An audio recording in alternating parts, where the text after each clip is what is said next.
Hello, Kris here, Green Sabre, Doom Telly Time, episode 82, and it's the big one. It's the big one of the year. The greatest albums of 2024. So, even a basic video for me is a fucking gargantuan slog for most of you, I imagine. But anyway, I'm going to do my very, very best to keep this as concise as I possibly can. So there's no band updates in any of this, no further updates of any description. We're just going to crack on with the year that was 2024 and all the stuff I've been fucking listening to.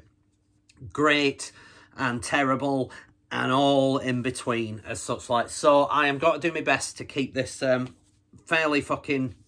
I want to keep it at under an hour for the hope of fucking Christ. But anyway, we've already wasted a minute just fucking telling you about it. So, 2024, what a year. I mean, I feel like I say this every year, that it just seems to get better and better.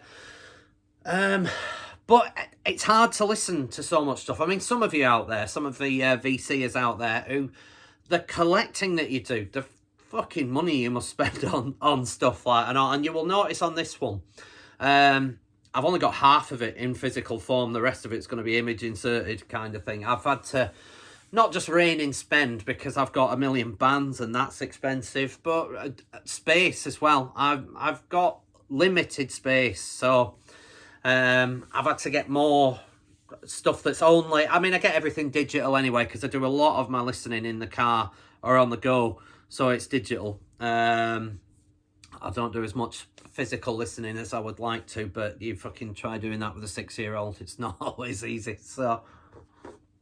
But yeah, that is where we're at.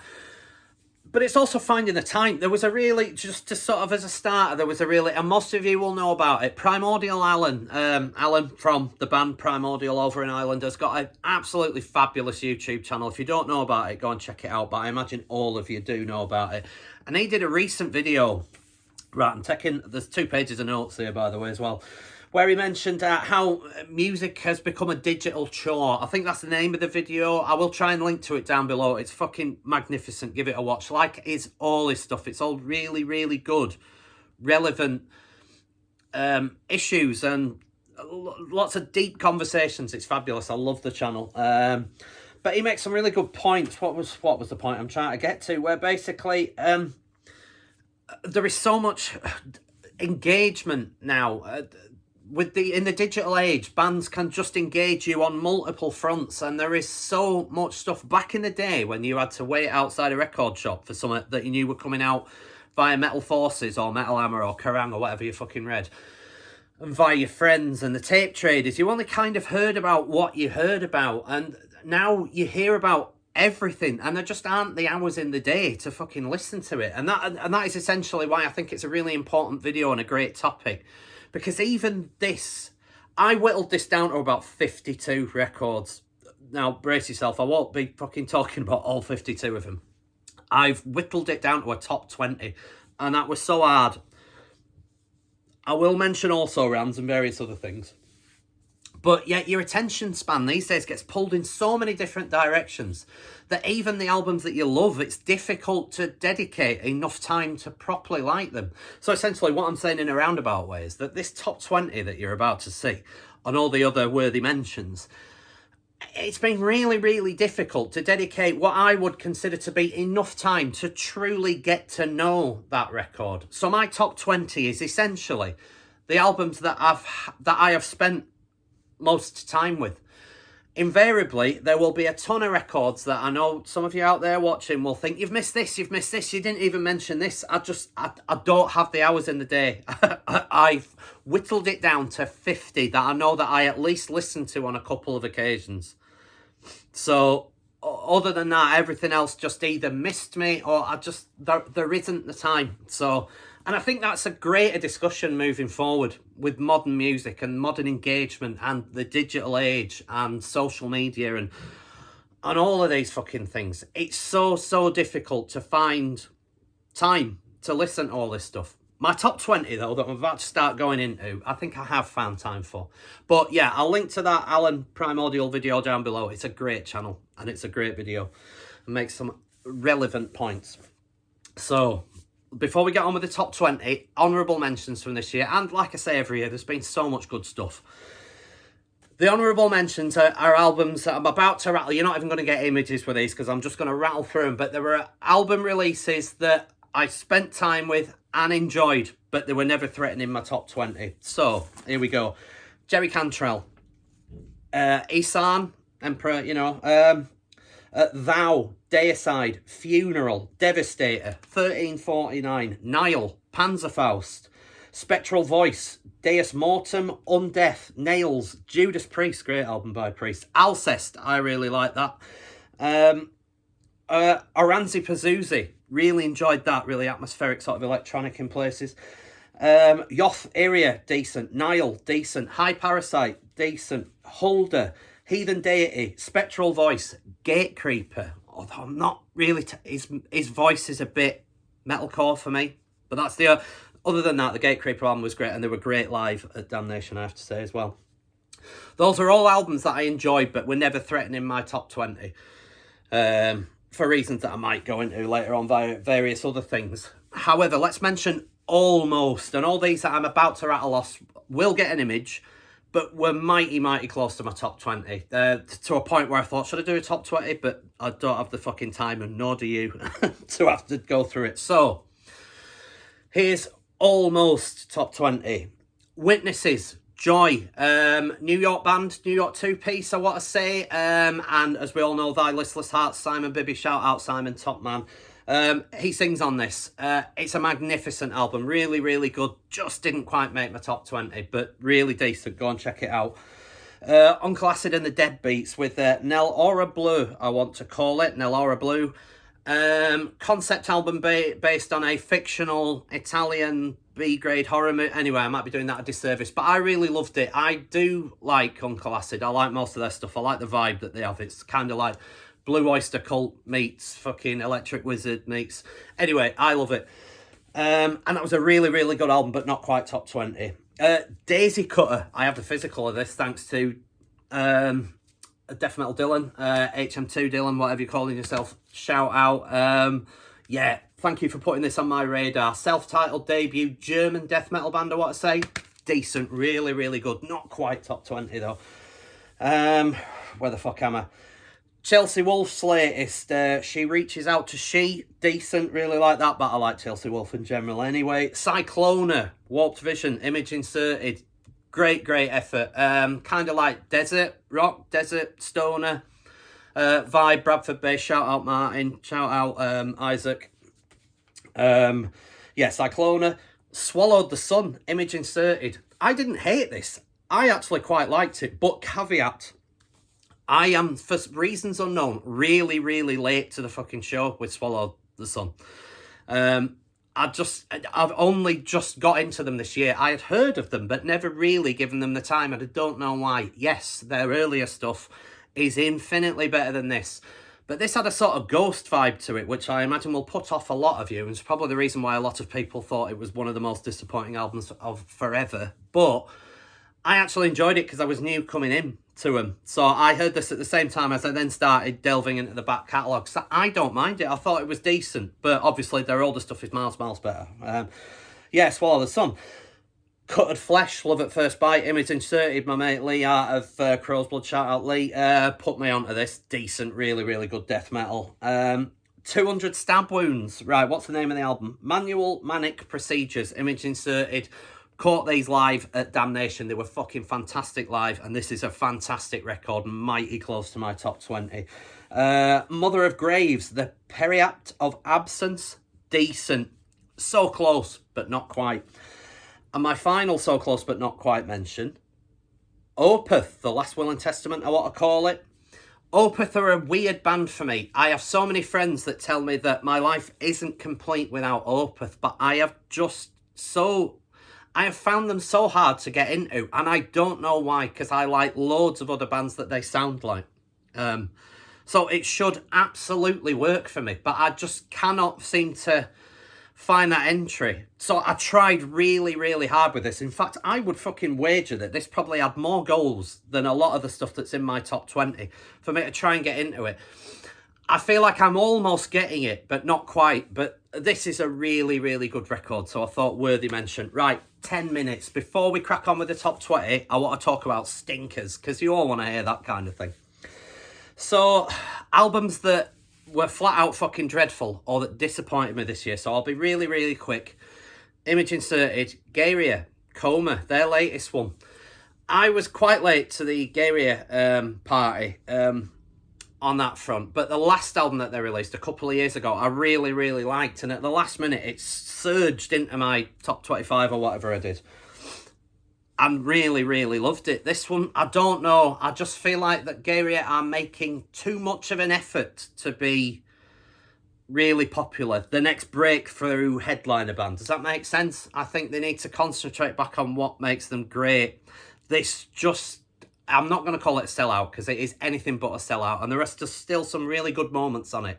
Some great moments on it, I have to say. I don't know, it just feels a bit like they're trying too hard to be the next in thing. And I'm finding that a struggle. And I think the album suffers because of that. So, not a stinker, but very disappointing. Another disappointing album, image inserted, Weather Systems. What's it called? Ocean Without a Shore. Danny X Anathema, his latest venture. The lead single off of it was great, and I thought, oh, this is like very much like recent Anathema. This is going to sound really, really good. The rest of the album just did absolutely no for me. It just felt tired, contrived, thrown together, and yeah, really, that lead single, great. And there's maybe, is it the title track or one of the others that's decent? Is it called like, begins with an S. Anyway, whatever it's called, that was all right, but the rest of it, instantly forgettable, sadly, so that was disappointing. Dark Throne's latest, image inserted. I struggle with Dark Throne from Hate Them, quite honestly. I find them so hit and miss, and it's for another miss for me. Rotting Christ, never really quite got into the whole Rotting Christ thing. Their earlier stuff, though, is infinitely better than anything that they're fucking doing these days. And this album were another case in point. I just thought it was disappointing, and I don't even think I got all the way through it. Image inserted, Kerry King. I don't really understand Kerry King, quite frankly. I didn't understand the point of it. It was like Slayer Mark II. It's like, if you're going to do something, just do something new for the sake of fuck. Not just give us like another Slayer album with your man out of Death Angel singing on it. Which then about a month later, they then announced that Slayer Mark 1 was back in some kind of gigging form. So it was all very confusing. All very just boring. I just found it boring what I listened to. So yeah, disappointing. However, the stinker of the year has to go to this, image inserted. And I'm not going to put the AI image that they originally tried to go with. Patrick fucking Mamelli and his absolute point-blank insistence on ruining any legacy that Pestilence ever fucking had. Levels of Perception, yeah, is a gigantic turd of a fucking record. It's reworkings of old classics, and some not even that old, some fairly recent songs that were done miles better on their fairly recent releases. That I don't know what is going on with the production on this album. The original artwork was fucking disastrous, as is this record. It is an absolute squirty turd of a fucking album. Appalling. The reworkings of classics like Out of the Body and Dehydrated are shockingly bad. Shockingly bad. It is a fucking terrible record. Right, enough. 15 minutes, let's crack on with the top 20. So those are my also rans, almost there, shite. Those are my my choices leading into it. So let's talk about top 20. And coming in at my number 20 is this image inserted. Mountaineer, with their latest album, Dawn and All That Follows. I really, really like Mountaineer, and I got into them from the Bloodletting album from 2021, I want to say, that is comfortably their finest hour and stays that way. This is another, I would describe Mountaineer, and this will probably put a few of you off, but I would describe them as if what you would get with modern Deftones if they were a doom metal band. or doom gaze as such. Like it's like shoegazy doom metal. Anyway, I love what Mountaineer do, and I think they sound great for it. And they write some lovely songs. And this was really, really, really good. I enjoyed it, and it got a lot of listens out of it. But it's no bloodletting, and that's why it just creeps in. There are others on the almost that I mentioned that I think were worthy of that 20th spot over this. But because I have a soft spot for Mountaineer, because I really enjoyed this, it just crept in. But must try harder is my report going forward. So that's my number 20. I'm not going to spend a lot of time on these. I'm going to try and rattle this out. My number 19. Get the pronunciation right. Image inserted. GODTHRYMM. Nocturnal Will. GODTHRYMM. Black metal. Now, I've described it as like melodic elements, almost folky elements at times, but there's D-beat elements to it as well. And I absolutely loved this record. I can't remember whose video I watched that put it on my radar, because I wouldn't have known about it otherwise. But thank you, whoever it was, because I went off and immediately listened to it and thought, fuck, this is good. And yeah, absolute, like, blindingly heavy black metal masterpiece in places. But like I say, there's some really cool melodic moments to it. And like I said, the DBE moments really pushed all my buttons. So yeah, I enjoyed that a lot. So GODTHRYMM coming in at my number 19. My number 18, more black metal. And this is quite black metal heavy, you will realise, moving forward. Number 18. Image inserted, Wormwitch, with their self-titled second album, is it? Wormwitch. Quite a sizable break from their previous stuff as well. This is a lot more in your face and a lot more of an attack, a black metal attack as such. Like, now, I was lucky enough to see these as support to Winterfilleth in Manchester in back end of the year, November-ish, I think it was. And they were savage. Black metal brilliance, just really brutal attack. I fucking loved it. They were great live, and the more I've listened to this album, the more I've got into it. And a worthy number, what did I say? Number 18. Yeah, Wormwitch, fantastic record. Go and check it out if you haven't already done so. My number 17, and a lot of people's recommendations to me, and that was hence how it ended up on the radar. Image inserted, Ulcerate. Let me cut in the throat of God, that's what it's called. I found this a bit of a slow burn at first, but really, really got into it. It is brutal blackened death metal. It's not straight black metal by any stretch. Blackened death metal, I think, is probably the best description of it.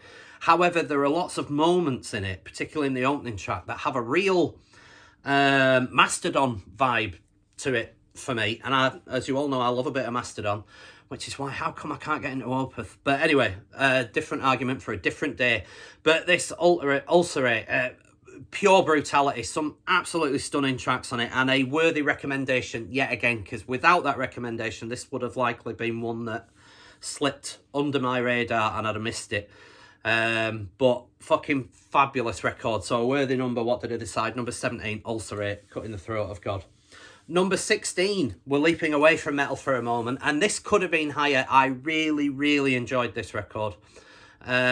It is, what number did I say? Number 16, The Cure, with their latest album, let me remember the name, Songs of a Lost World. I've always had a soft spot for The Cure. I've always had a soft spot for, like, 80s pop, rock, classic 80s stuff. Like I say, I'm not talking about Stock Aitken Waterman, real, proper, what was going on.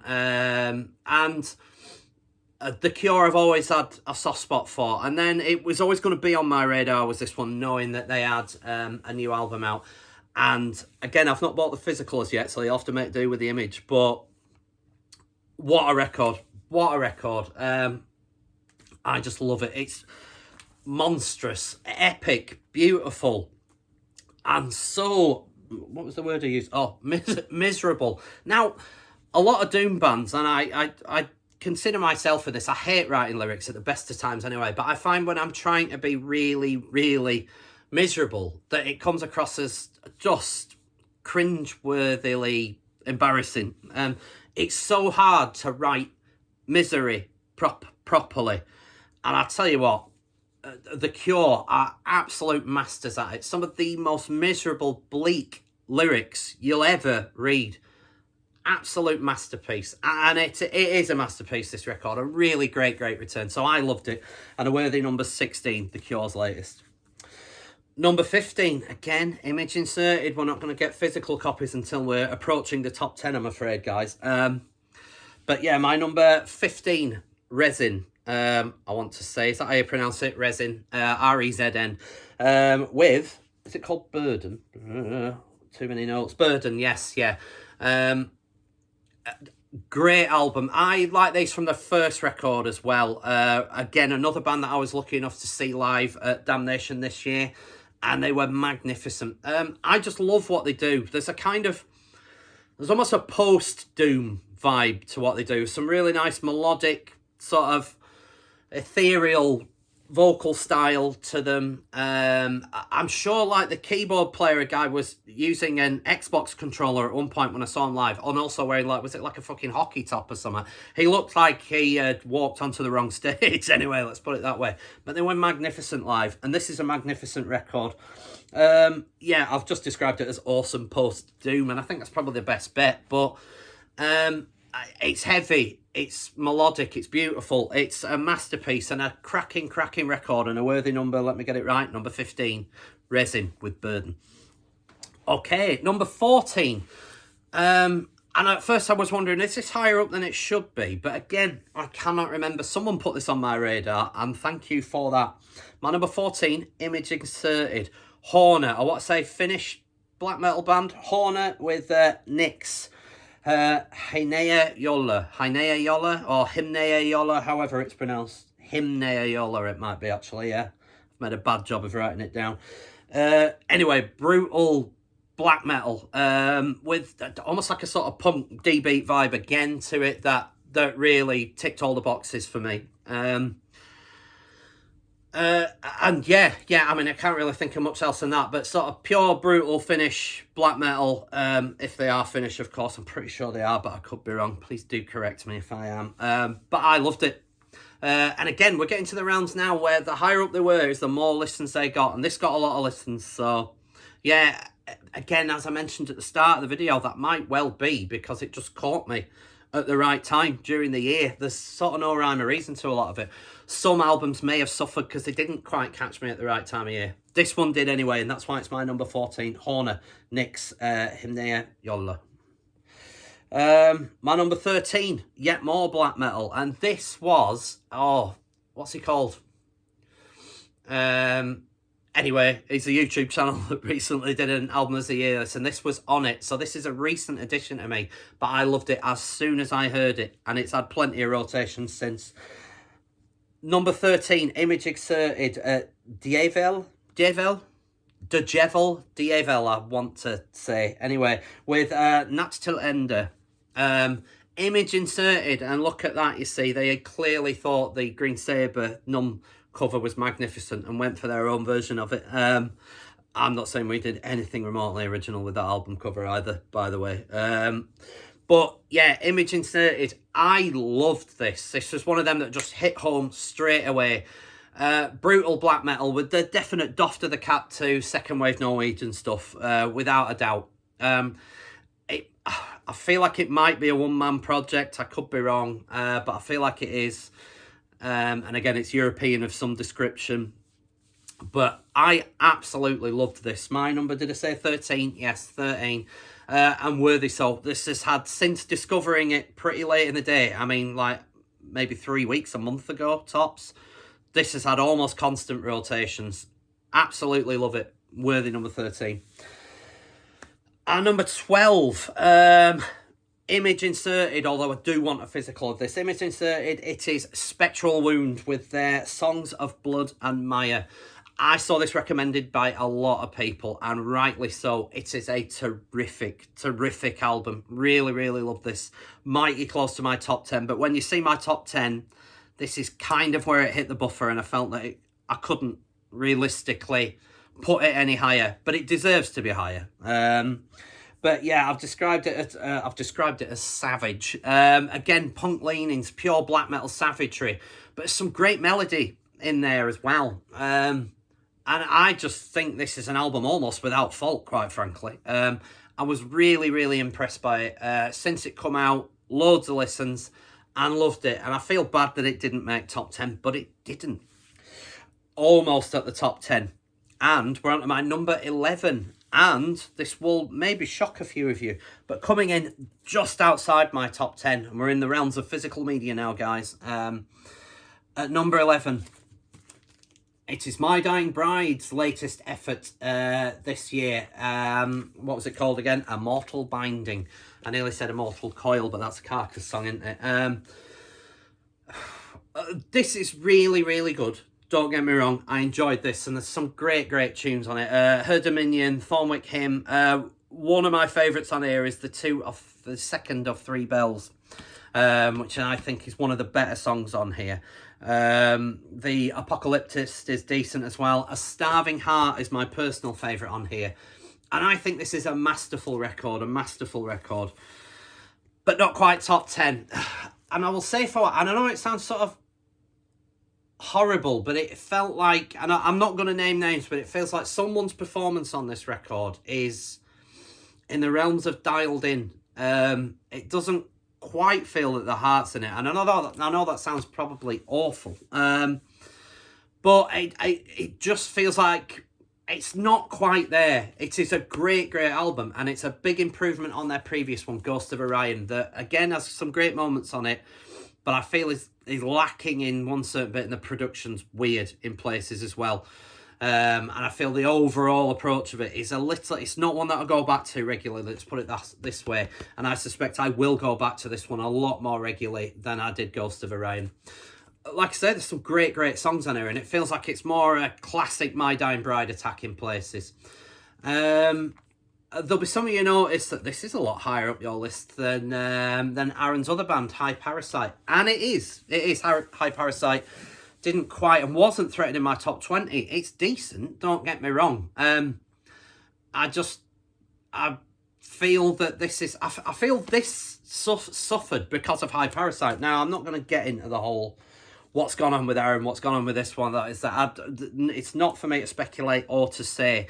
But I can understand it from a Bride point of view, why they feel that they need to start, and because of course, if you've not noticed, they've announced at least one gig next year at a festival with your man from Swallow the Sun singing, which I'll be really interested to see. I appreciate that Bride without Aaron isn't really Bride, and I can understand where they're coming from, but I can also understand why Bride felt that they've been somewhat sidelined.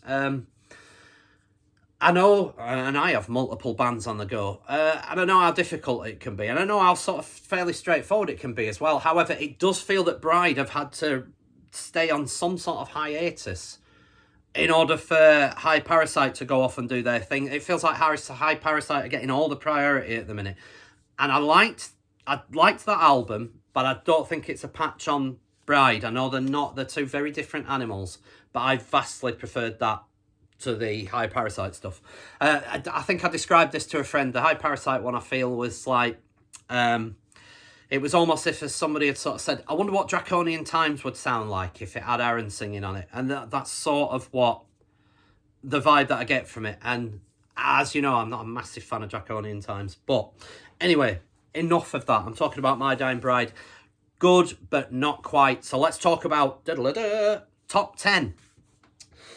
And coming in at my number 10, this was higher at first and then sort of dipped out. And then recently, maybe I would say in the last month or so, I've got back into it because I've been listening to this band's the first two albums in actual fact, and just remembering how great they are. Anyway, my number 10 is Paul Bearer's Mind Burns Alive. Yeah, Mind Burns Alive. Great album. Really, really good album. I think this is orange vinyl. We haven't got time to start showing you all vinyl and stuff. But yeah, my number 10 nearly dropped out. In fact, did drop out of the number 10 for a bit. But I've come back to it and remembered it isn't a patch on their early stuff. You know, Sorrow and the Foundations are their stellar works for me. But this is decent, and there's almost like an upbeat vibe to it. I'm getting Floyd-isms, Pink Floyd-isms in places. And I'm getting Alice in Chains as well on a few, particularly, what's the second track called? Can't fucking read any of them. Anyway, whatever track 2 is, I'm getting a distinctive Alice in Chains vibe in places. and I like it for it. And ultimately, from it being a big listen early on when it came out, and then maybe dropping off my radar for a bit before and then coming back to it, I thought, no, it's a top 10. So it's come in at my number 10. Great album, though. My number 9. And I love this band. And yeah, they never reinvent the wheel. All their stuff tends to sound the same, but I love how it sounds. So it was always going to be in my top 10. Bong Ripper's latest, Empty. It does what Bong Ripper do, and I love them for it. It's brutally heavy. No vocals, just massive, sprawling instrumental pieces of pure doomy brutality. And it's yet another one. It's still not as good as Satan Worshipping Doom. That's their finest hour. But this is fucking full-on decent and a great album. And I loved it, and it's had plenty of rotations as this. And a worthy number 9. Coming in at my number 8. CD this time. And, I've got this right, number 8. Hauntologist. Now, for any of you that don't know this album, the album's called Hollow, by the way. It's your man, your two fellas out of Mgła, Polish black metal band. Mgła, however you pronounce it. Mgła. It's your two fellas from that. And there's a lot of Mgła on here. It sounds very similar to them in places. But I would go so far as to say sort of like black gaze, post-black metal. There's some brilliant stuff on it. I loved it. This came out really early on in the year, like January. Really early on. It might have been the first thing I bought this year, actually. But I absolutely love this record, and it's been a constant rotator. Anyway, I've listened to it fairly constantly over the year. Some great songs on here. It opens with Osmandian, that's kind of got your full Mgła vibe to it. Golem's a cracker. The track Hollow's a cracker. It's a magnificent record and a worthy top 10 and a worthy number 8. If you've not checked this out, do so. If you like Mgła, it's not quite as intense and full-on black metal as they are, but it's got all the components and some really nice subtle ambient moments thrown into it. Cracking album. Worthy number 8. Hauntologist with Hollow. Number 7. And this was a real slow burner. In fact, to the point where I wasn't overly sure I thought it was that good at first. But I've listened to it and I love it. Because I love Matt Pike and I love High on Fire. Cometh the Storm. And yeah, like I say, at first it kind of washed over me. The lead songs that came out, Cometh the Storm, and what was the other one? Anyway, whatever the other one was. Yeah, resonated. And I thought, oh, this is decent. And it's got a bit more of a back to the Blessed Black Wings era of the band. A bit more of that slightly slower, more intense vibe to it. But there's just, it's High on Fire, firing on all cylinders yet again. And Matt Pike can sort of do no wrong for me. I was supposed to go and see him earlier in the year, but I got fucking COVID. So I had to miss the gig. I was really badly to the point, like feverish on the day off. So I thought, I don't fancy standing in the brood now. Fit to collapse. So I had to miss out on it, but I've seen him 2 or 3 times previously anyway. But yeah, magnificent record. Like I say, at first, real slow burner to the point of where earlier in the year, it might have just crept into my top 20, let alone the top 10. But the more and more I listened to it, the more and more I liked it. And there's some stellar tracks on it. So my number 7, High on Fire, Cometh the Storm. Okay, my number 6 and just outside the top 5 might be a lot of people's album of the year. And I loved it. But my top 5 is so strong. They're all 10 out of 10s. And this is a 10 out of 10 as well. So in reality, my top 6, we're all...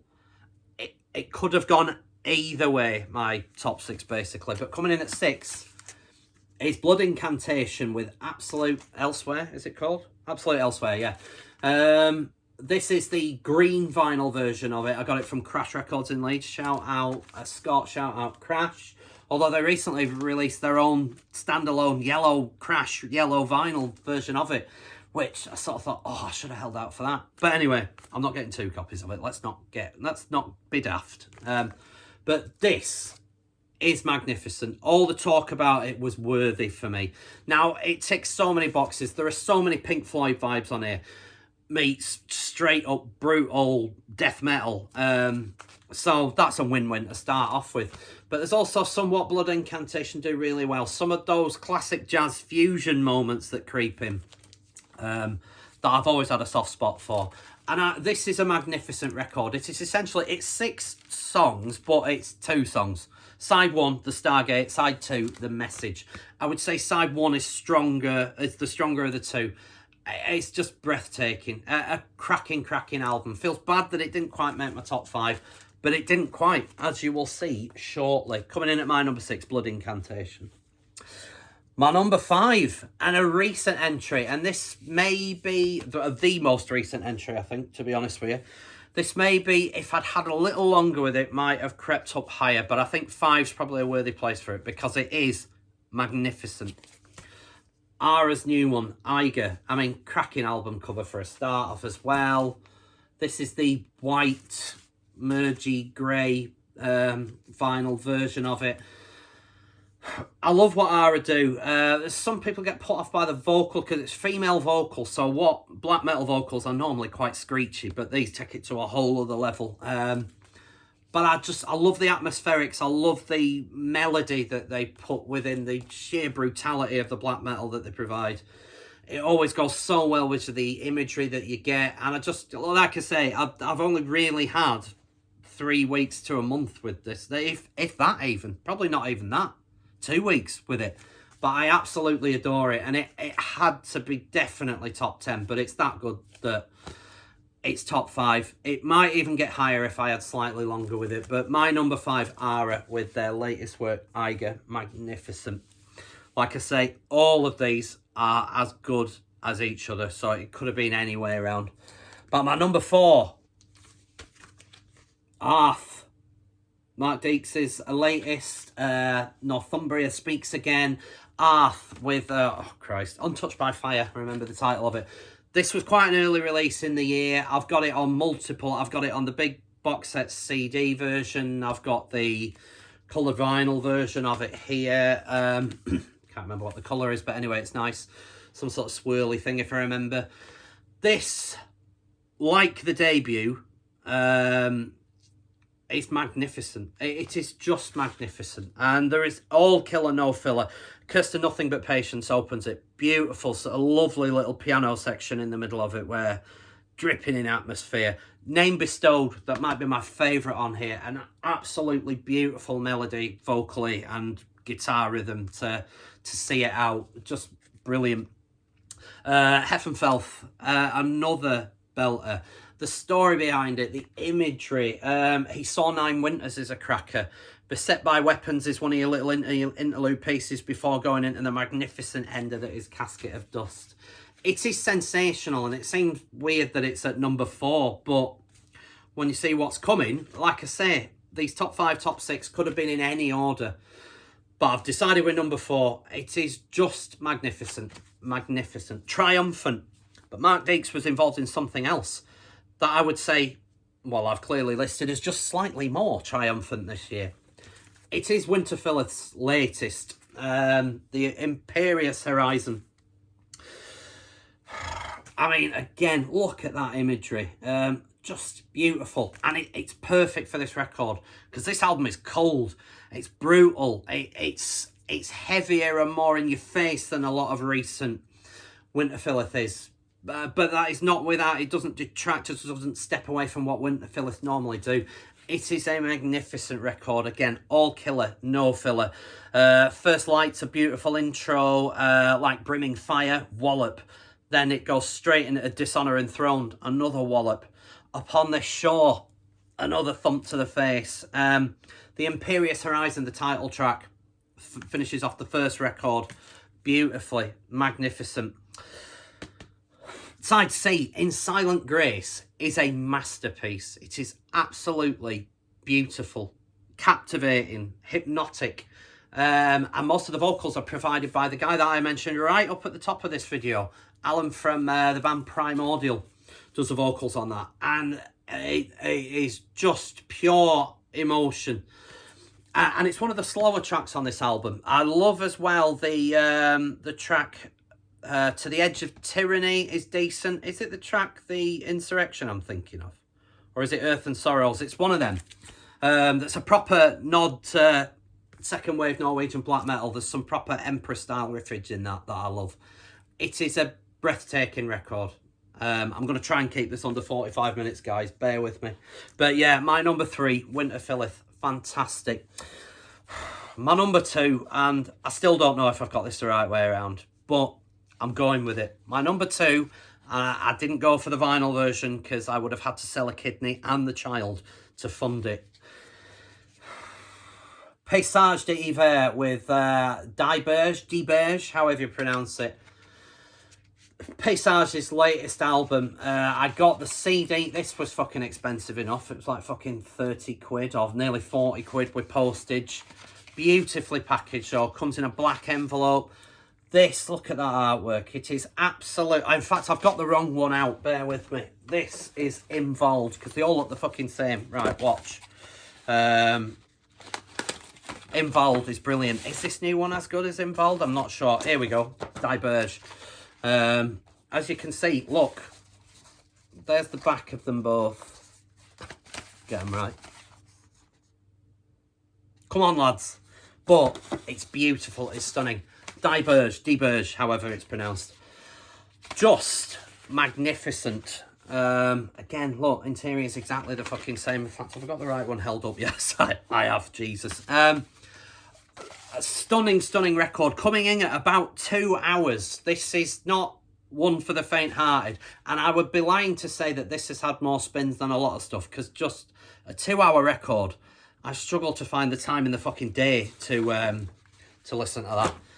But this is, it is a stunning record. It's just pure black metal magnificence, dripping in atmosphere, works so good with the artwork, and just the lo-fi nature of it, the melody, the pure savagery of and evil of the riffs. It is just stunning. And I'm sort of thinking now where it really should have been my number 1. But like I say, they're all equal in this top 5, top 6.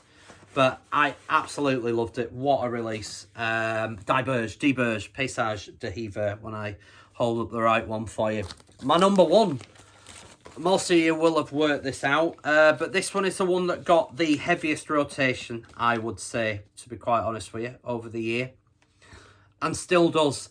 I love this band. Discovered them on their previous album, Melino. And this is the House of the Black Geminis by, I'll show you the cover that you all know, Kris. This is the triple album, gatefold, red and black merge, vinyl, can't read it, it's all very dark. This is an absolutely mesmerising album, and I can't really speak highly enough of it. And for me personally, Melino is still better. I think Melino is still a better record than this, but this is so good. It's absolute atmosphere and total brutality as well. Kris have a sound like no other for me. Those guitar harmonies that sound almost electronic, the sound that they got on them, and the absolute ferociousness of it. The opening track is a real slow burn until the section where the vocals come in. That is possibly one of my favourite bits of music in the whole year. Just that section where it builds, and then twat, the vocal section comes in with the blast beat starting going. It's just hair on the back of my neck going, just talking about it. It is magnificent. I feel like that's about 3 minutes into track 1. If you've not listened to it, for the sake of Christ, do so. Just magnificent. And that's my album of the year. House of the Black Geminis by Kris. I will show it you one more time just for the crack.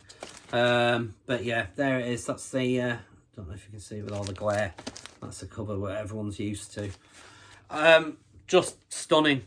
And my album of 2024. Right, 45 minutes. Let's wrap it up.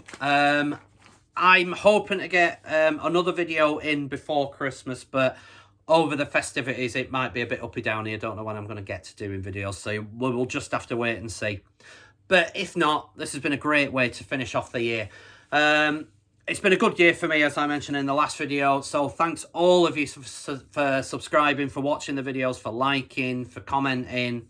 Thanks so much. Here's to 2025. Thank you for watching, guys. And if I don't see you before, I'll see you next year. Toodle pip.